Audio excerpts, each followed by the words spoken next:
दुर्गामाता दौडीत तुम्ही सहभागी झालेला आहात। फार चांगलं वाटलं इकडे सगळं येऊन।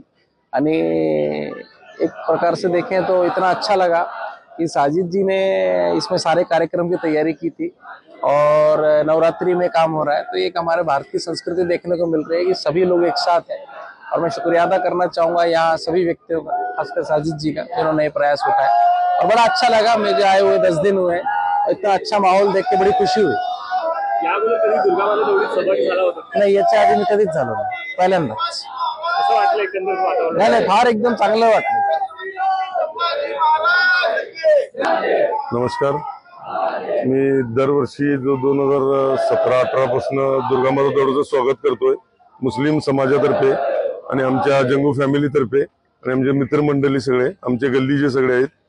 आणि मला आनंद वाटतो की दुर्गामाता दौडचं स्वागत करणं आणि माझी देवाकडे हेच प्रार्थना आहे की दुर्गामाता दौड यांची चांगली हो आणि सगळ्यांना शुभेच्छा देतोय की दसरा आमचा चांगला हो। जसं सगळ्यांना माहिती आहे की म्हैसूर नंतर बेळगाव कॅन्टोन्मेंट मध्ये दसरा सेकंड नंबर आहे आमचा बेळगावला। And I wish you all the best. Thank you.